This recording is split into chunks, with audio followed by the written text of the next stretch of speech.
तुमचं आयुष्य, त्यात आलेले अनुभव आणि तुमचं कार्य हे आम्हाला सांगा आणि आमच्याशी संवाद साधा.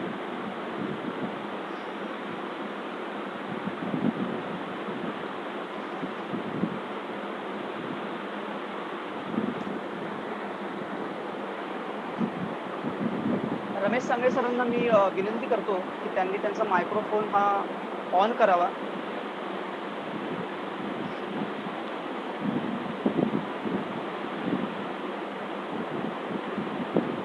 आवाज आता?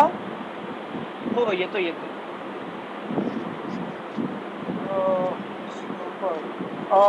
वेदजी नमस्कार आणि मित्र नमस्कार. वेदजींनी जी ओळख करून दिली ती ओळख खऱ्या अर्थाने पुढे मी जेव्हा सांगेन त्यावेळेला तुमच्या लक्षात येईल की त्या ओळखीला मी पात्र आहे की नाही ओळख. आणि सुरुवातीलाच मी आपल्या हे जे सत्यकाम संस्था आहे त्या संस्थेचे मी आभार मानतो. त्याचं कारण असं आहे कारण हा जो विषय आहे हा विषय समाजाला नको असलेला विषय आहे. Hello hello hello hello sir आवाज येतोय तुमचा, बोला. मी कंटिन्यू बोलत राहू का कारण हो स्क्रीनवरती हो, तुम्ही बोला दिसत बोला. नाहीये म्हणून.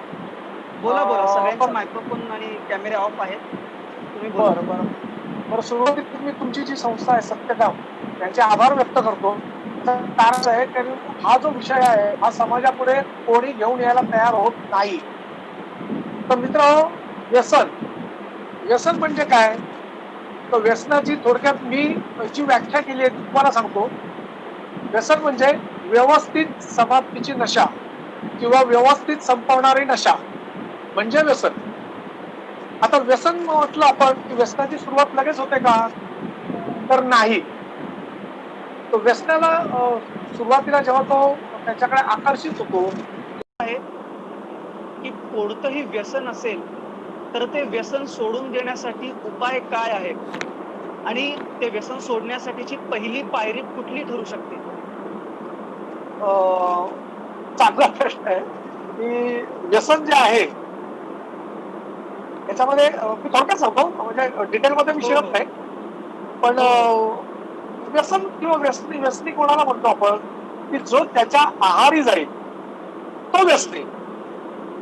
पण सोशल ड्रिंकर शेवटी असतातच ना की ज्यांना बरोबर. कोणत्याही प्रकारचा त्रास होत नाही, जे आपली एक पॅक घेणार.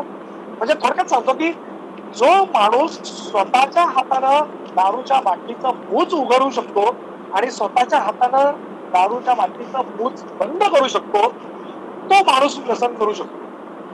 पण हापशासारखा बरोबर. तसं व्यसन करू शकत नाही. कारण कोणतंही व्यसन किंवा कोणत्याही प्रतीचं व्यसन म्हणजे साधे हातपट्टी असू दे किंवा श्रेयस घेऊन काय आहे की ते असू दे, त्याचा जो काही शरीरावरती अंतर्गत होणारा परिणाम जो असतो, दुष्परिणाम जो असतो तो होतच असतो. मग तुम्ही प्रमाणात करायचं नाही करायचं, सोशल ड्रिंक करायची नाही करायची हे प्रत्येकाने ठरवायची. बरोबर आहे? बरोबर. ओके. पुढचा प्रश्न आहे हा की व्यसन सोडण्यासाठी चॉकलेट आणि गोड गोळ्या कामी येतात का?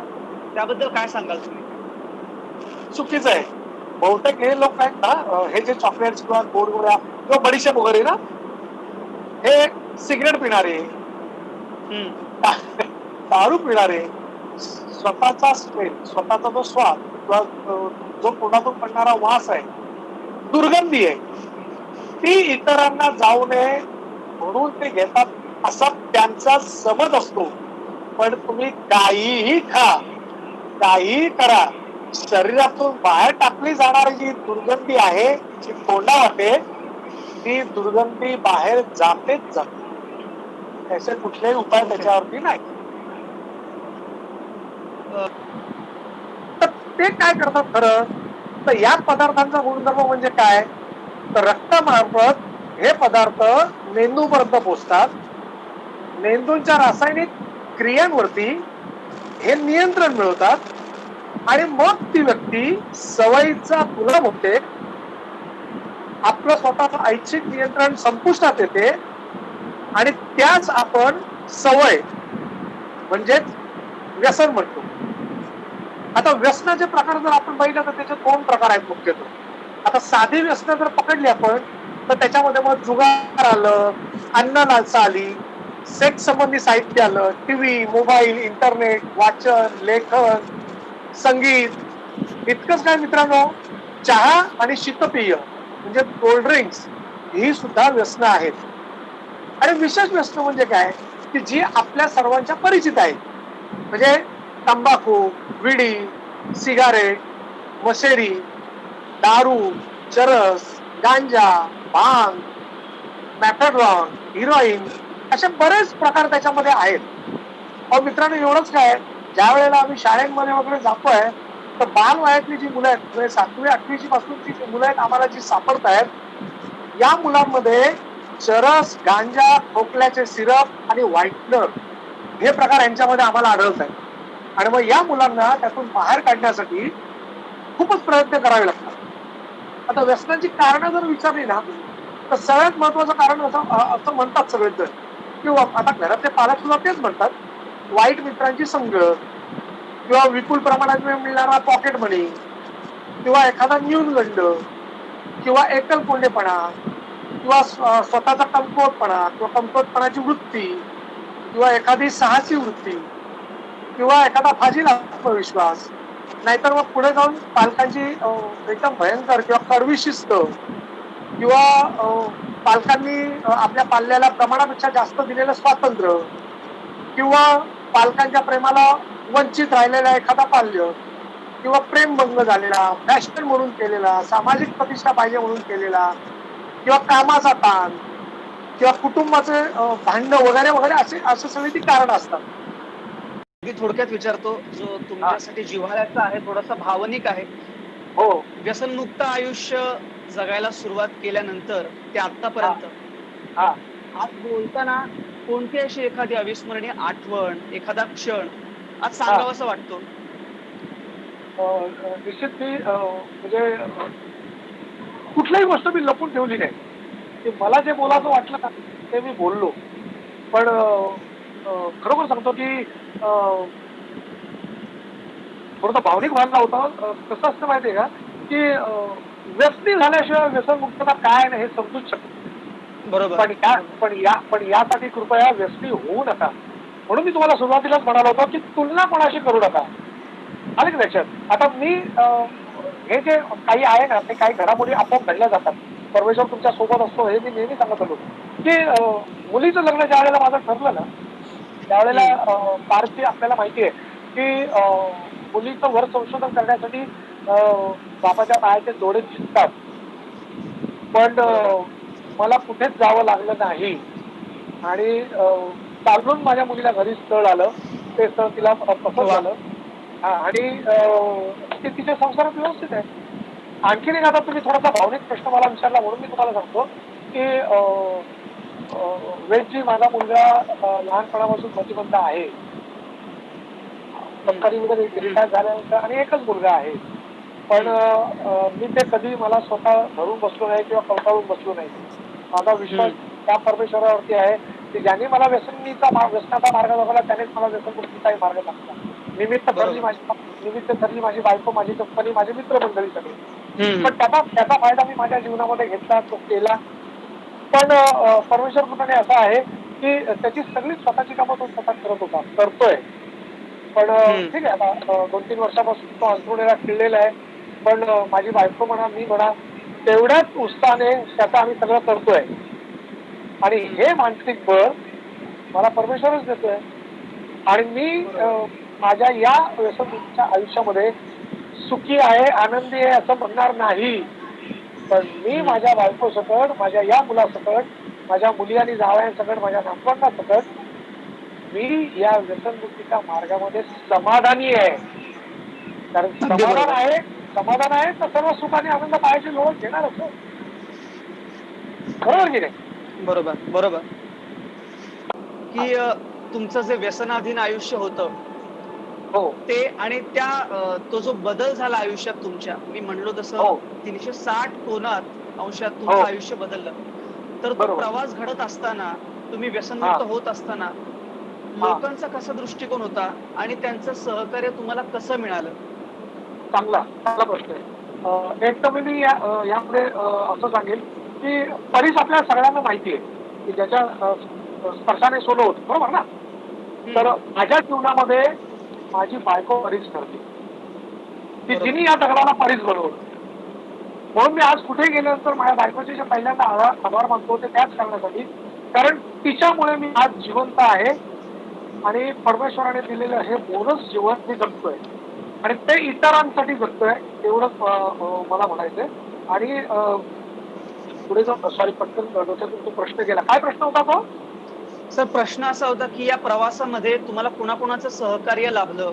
हा मदत बरोबर कशी बरोबर कशी बरोबर झाली? बरोबर बरोबर बरोबर. हा तर हे व्यसनमुक्त होत असताना छोटी छोटी तू उदाहरणं सांगतो तुम्हाला की व्यसन करत असताना हं, जर समजा मी रस्त्याने चाललो किंवा माझ्या स्वतःच्या हं. गावात मी ज्या वेळेला जायचो ना त्यावेळेला हं. लोक म्हणायचे, अरे विषय बंद करा, तो ज्या आयला तो बेवडा रमे आला, त्याचा दारुडा हं. रमे आला, असा माझ्याकडे बघण्याचा दृष्टिकोन लोकांचा होता. आणि ते मी माझ्या स्वकर्तृत्वाने इतरांना दाखवून ठेवतो की मी जे व्यसन करत होतो, मी जे पडत लोळत होतो, शिवीगाळ करत होतो, याच्यातून मी तो स्वतः निर्माण केलेला होतो मला.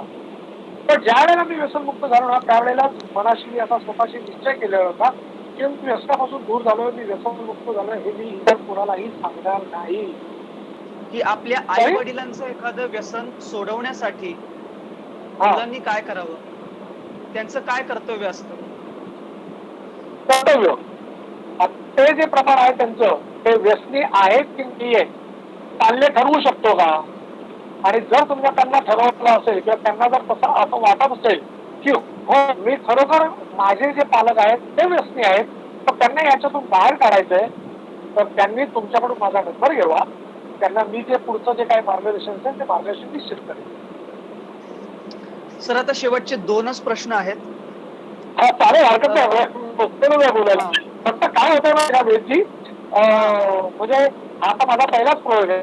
तर आम्हाला कसं आहे हं, माहिती का की हं, प्रेक्षक समोर बसलेले असतात आणि हं. आम्ही स्टँडिंग माईक वरती किंवा पोडियम वरती उभे असतो आणि हाताचे बरोबर. हातवारे आमचे शारीरिक हावभाव होतात ना त्यातून हं. खूप आपल्याला वाढतो. आणि मला बरोबर, आता इथे बरोबर. मला इथे आता असं झालंय ना की मी फक्त बसलोय, हो, असं हो, झालंय. हो. ठीक आहे, हरकत नाही, विचारा मी विचारा, समजू हरकत शकतो. सोशल मीडियाचा हो थोडासा हो. हा ड्रॉबॅक म्हणू शकतो आपण. नाही नाही, हरकत नाही. अ, पण मी मी मी खरोखर धन्यवाद करतो तुमचा की निदान या माध्यमातून तुम्ही लोकांपर्यंत पोहोचवलं तर वाटलं मला आणि माझा विषय पोहोचवलं, फार बरं वाटतं मला. पहिल्या नंबरने पासही होत नाहीत किंवा शेवटच्या नंबरने नापासही होत नाही. तसंच व्यसनमुक्ती केंद्राचं आहे की ज्याचं जशी आकलन शक्ती असेल त्या त्या पद्धतीने तो आकलन करतो. आणि मग व्यसनमुक्ती केंद्रामध्ये बाहेर आल्यानंतर तरुण वर्ग जो आहे ना हा शक्यतो म्हणजे ज्याने मनावरती घेतलं नाही तो स्लिप होतो, कारण त्याच्या अंगावरती जबाबदाऱ्या नसतात. मग त्याला दुसऱ्या वेळेला जावं लागतं, तिसऱ्या वेळेला जावं लागतं किंवा काही काही जी तरुण मुलं आहेत ना की ज्यांना जबाबदारी आहे ही पहिल्या वेळेला परवडतो सुद्धा होतात. आणि हा जो प्रोग्राम आहे याचा काय असा अभ्यास नाहीये किंवा अभ्यासक्रम नाहीये की याच्यामध्ये हा प्रोग्राम शिकवला गेला किंवा हे शिकवलं गेलं आणि तो व्यसनमुक्त होऊ शकतो. व्यसनमुक्ती केंद्रातला अभ्यास हाच आहे की व्यसन वाईट नाहीये, तर आपण ते व्यसन करणारे वाईट आहोत, त्याचं प्रमाण वाईट आहे आणि आपण जर व्यसनापासून दूर राहिलो तरच व्यसनमुक्त राहू शकतो आणि आपलं स्वतःच जीवन स्वतः आपल्या कुटुंबासह आनंदाने जगू शकतो. एवढाच फक्त त्या व्यसनमुक्ती केंद्राचा प्रोग्राम. बरं. साक्षी शिंदेचा असा एक प्रश्न आहे, मी थोडक्यात विचारतो, की हा व्यसन करणाऱ्यांमध्ये इतर हा वयापेक्षा तरुण मुलांचा सहभाग जास्त आढळून येतो किंवा तरुण मुलं अर्थात. व्यसनाधीनतेकडे जास्त लवकर आकर्षित होतात. तर त्याचं नेमकं कारण काय? कारण जसं मी मगाशी तुम्हाला म्हणालो ना की थोडं घेतल्याने काय होतंय आणि सगळ्यात महत्त्वाचं म्हणजे की समाजाने याला दिलेली सामाजिक प्रतिष्ठा. तो करतो तो मी का नाही करू शकत, तो सिगारेट मी का नाही ओढू शकत. आणि म्हणून मित्रांनो मला फक्त तुम्ही सगळे समजदार, मला फक्त एवढंच सांगायचंय की आपली तरुण पिढी कशी बर्बाद होईल किंवा कशी व्यसनामधून नष्ट होईल हे बघितलं जात आहे आणि त्याच्यामुळे हा सगळा तरुण वर्ग त्या व्यसनाकडे आकर्षित होतोय. मला आणखी खोटं शिरायचं नाही की कोण काय करताय कसं करताय काय नाही. मी फक्त एवढंच म्हणतो की मी जर त्या व्यसनापर्यंत जातोय तर मी वाईट आहे, व्यसन वाईट नाही. मला जर समजा मी त्या व्यसनापर्यंत पोहोचलोच नाही तर मी व्यसन करणारच कुठून ना. जसं आपण म्हणतो की स्टेशनच्या बाहेर समजा फेरीवाले बसतात, त्यांचा प्रत्येकाला येण्या जाणारा त्रास असतो. जर समजा प्रत्येक कारस्थाने जर समजा त्यांच्याकडून काही भाजी खरेदीच केली नाही तर ते बसणारच नाही आणि तिथे तिथे खरेदीच कोण करणार नाही. पण हे सगळं कोण ऐकत नाही ना. हा त्या व्यसनमुक्ती केंद्रांमध्ये सकाळी 6 वाजल्यापासून रात्री 10 वाजेपर्यंत पूर्ण वेळ तुम्हाला तिथे म्हणजे आपण थोडक्यात म्हणून की बांधून ठेवलेलं असतं. बांधून तसं बांधून ठेवलं जात नाही, तर वेळेमध्ये तुम्हाला आणलं जातं. आणि त्या व्यसनमुक्ती केंद्रामध्ये तुम्हाला म्हणजे योगा किंवा काही नियम, वेळच्या वेळी काय घेतलं पाहिजे, काय केलं पाहिजे, किंवा सेशन्स याद्वारे काउन्सिलिंगद्वारे हे सगळे उपचार तिथे होतात. आणि यामध्ये सगळ्यात महत्वाचं जे आहे ना, समुपदेशन फार महत्वाचं आहे. काउन्सिलिंग होणं फार गरजेचं आहे. कारण समुपदेशन झाल्याच्या नंतरच त्या व्यक्ती त्याच्यापासून परावृत्त व्हायला सुरुवात होतात. आणि व्यसनमुक्ती केंद्रात तुम्ही गेल्याच्या नंतर जोपर्यंत तुम्ही ओपन होत नाही, तुम्ही एकदम खुलून किंवा मोकळेपणाने तिथे बोलत नाहीत का समुपदेशकासाठी किंवा त्याच्याशी, तोपर्यंत तुम्हाला त्याच्यावरती मार्गदर्शन मिळणार नाही किंवा भेटतच नाही. विचारत आहेत की व्यसनमुक्ती केंद्रात गेल्याशिवाय व्यसन सुटत नाही असं तुम्ही सांगितलं. बरोबर. तुम्ही तिथे यशस्वी उपचार घेतलेत, तिथली उपचार पद्धती नेमकी काय होती, त्याची प्रक्रिया काय होती आणि यामध्ये तुमच्या मानसिकतेचा किती वाटा आहे? बरं, आता चांगला पारजींनी चांगला प्रश्न विचारलाय. कसं माहितीये का की एकदम थोडक्यात सांगतोय मी. हो हो एकदम थोडक्यात सांगतो मी. कसं माहितीये का, व्यसनाधीन झाल्याच्या नंतर तो थर्ड स्टेजला म्हणजे थर्ड स्टेजची थोडक्यात लक्षणं मी तुम्हाला सांगतो.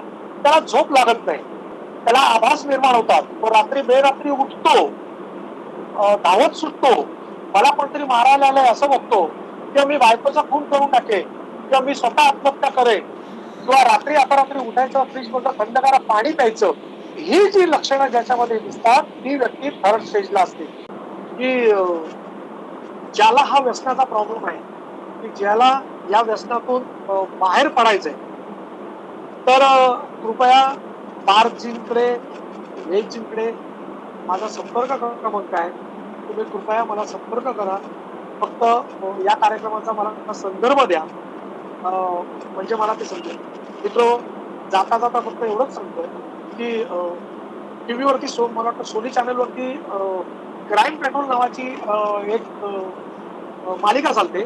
त्या मालिकेमध्ये सूत्रसंचालक अनुप शर्मा जे आहेत ना, ते सांगत होते बघा, किंवा सांगतात, पहिल्यांदा ते सांगत होते सीख एक को सबक हम सबको.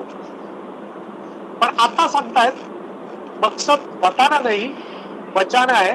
आणि मलाही मित्रांनो तेच करायचं. काही दिवसापूर्वी चला हवा युद्ध या कार्यक्रमामध्ये ना सचिनजी तेंडुलकर आले होते आणि त्यांनी एक खूप चांगला संदेश दिला होता. आणि ते म्हणाले होते की स्वच्छ भारत आणि स्वस्थ भारत, आणि आपल्याला मित्रांनो ते घडवायचंय. कारण तुम्ही नवतरुण आहात, तुमच्या हातामध्ये हे सगळं अवलंबून आहे.